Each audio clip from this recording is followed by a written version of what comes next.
Assalamualaikum warahmatullahi wabarakatuh. Kami mahasiswi YIL Semawi Dari jurusan Bimbingan Konseling Islam, Fakultas Usuluddin Adab dan Dakwah. Video ini dibuat untuk menyelesaikan salah satu tugas akhir dalam mata kuliah pengantar bimbingan konseling Islam dengan dosen pengampu Bapak Adnan MPD.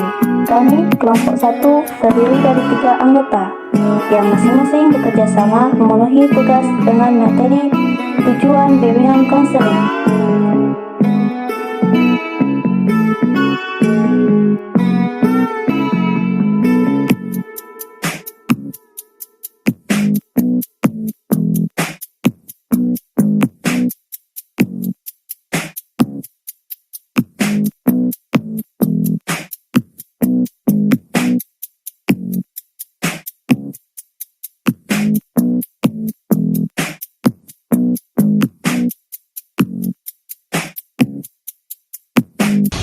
Hai Sobat PKI, kalian tahu kan apa itu PKI dan apa sih tujuannya?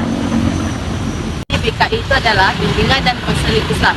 Yang dimaksud dengan bimbingan adalah orang yang memberikan bimbingan atau disebut dengan pembimbing yang memberikan arahan dan petunjuk. Sedangkan konseling adalah orang yang menerima layanan dari seorang pembimbing yang secara bahasa disebut dengan konsultasi. Jadi teman-teman, bimbingan dan konseling Islam itu adalah sebuah upaya untuk mewujudkan perkembangan manusia, baik secara kelompok maupun secara individu. Sesuai dengan hakikatnya, manusia terdiri dari berbagai potensi dari segi kejiwaannya. Bimbingan dan konseling Islam juga membantu klien untuk memecahkan masalah dan menunjukkan cara untuk memecahkan masalah dengan baik dan berani. Nah teman-teman, bimbingan konseling Islam itu mempunyai tujuan, yaitu mampu memandirikan klien dan mengembangkan potensi-potensi mereka secara optimal. Menurut Ibn Michel dalam bukunya yang berjudul tentang tenang saja, ada beberapa tujuan. Nah, diantaranya yaitu tujuan perkembangan, tujuan pencegahan, tujuan peningkatan, tujuan perbaikan, tujuan penyelidikan, tujuan penguatan, tujuan kognitif, tujuan fisiologis, dan tujuan psikologis. Dari tujuan perkembangan di atas, klien dibantu untuk memenuhi dan meningkatkan potensinya untuk mengantisipasi pertumbuhan dan perkembangan diri.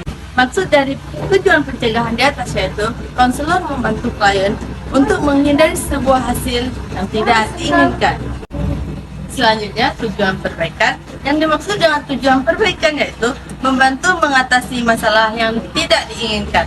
Yang kelima, tujuan penyelidikan. Tujuan ini mencerminkan tujuan yang tepat untuk memilih opsi-opsi pengentasan keahlian dan mencoba aktif di lingkungan hubungan yang baru dan berbeda. Dan selanjutnya akan dijelaskan lebih dalam lagi oleh pemateri kedua.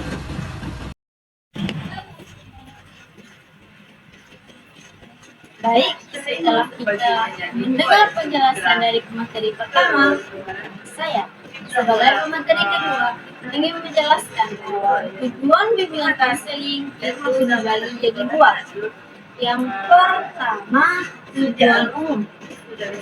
Tujuan umum yaitu membantu individu untuk meningkatkan potensi yang dimiliki oleh seorang individu, seperti kemampuan dasar dan keahlian dalam bidang lainnya, dan sesuai dengan lingkungan yang ada.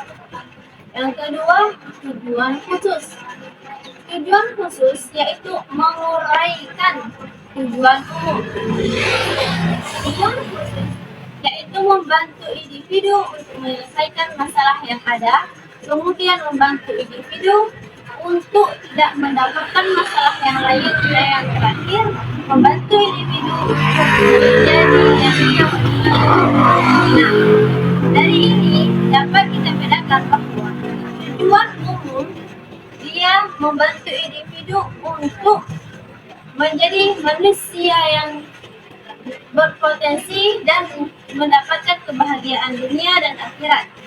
Sedangkan tujuan khusus membantu individu untuk menyelesaikan masalah, kemudian membantu individu untuk tidak mendapatkan masalah yang baru, Dan yang ketiga, membantu individu menjadi yang lebih baik serta tidak menjadi masalah untuk dirinya dan untuk orang lain. Nah, dari ini dapat kita pahami bahwa tujuan umum dan tujuan khusus memiliki makna yang berbeda. Kemudian untuk materi selanjutnya kami persilahkan. Bimbingan konseling Islam memiliki tujuan jangka pendek dan jangka panjang. Berikut tujuan jangka pendek: terbinanya iman atau fitrah hingga membuahkan amal soleh yang dilandasi dengan keyakinan. Beberapa poin tujuan jangka pendek: manusia adalah makhluk ciptaan Allah, harus tunduk dan patuh pada segala aturannya. Selalu ada kebaikan atau hikmah di balik ketentuan atau takdir Allah yang berlaku di atas dirinya. Manusia adalah hamba Allah yang harus beribadah kepadanya sepanjang hayat. Fitrah iman yang dikaruniakan Allah kepada setiap manusia, jika fitrah dikembangkan dengan baik, akan menjadi pendorong dan sekaligus memberi arah bagi fitrah jasmani dan rohani. Akan membuahkan amal soleh yang menjamin kehidupannya selama dunia dan akhirat. Iman bukannya sekadar ucapan dari mulut, tetapi lebih dari itu adalah membenarkan dengan hati dan mewujudkan dalam amal perbuatan. Nah, selanjutnya tujuan jangka panjang adalah agar fitrah yang dikaruniakan Allah kepada orang bisa berkembang dan berfungsi baik, sehingga menjadi pribadi kafah dan secara bertahap mampu mengaktualisasikan apa yang diimaninya di dalam kehidupan sehari-hari, yang tampil dalam bentuk kepatuhan terhadap hukum-hukum Allah dalam melaksanakan ketaatan dalam beribadah dengan mematuhi segala pemerintahnya Allah dan menjauhi segala larangannya. Nah, teman-teman, yang dimaksud dengan fitrah iman yaitu potensi iman. Yang dimaksud dengan potensi iman yaitu kita wajib percaya kepada Allah, kepada utusan Allah, Rasulullah Sallallahu Alaihi Wasallam. Fitrah iman terbagi menjadi dua. Yang pertama, fitrah ketuhanan. Kita yakin adanya Allah, dan sebelum kita lahir, kita pun sudah Islam. Selanjutnya, fitrah keagamaan. Bayi yang baru lahir, agama yang dianut adalah agama Islam.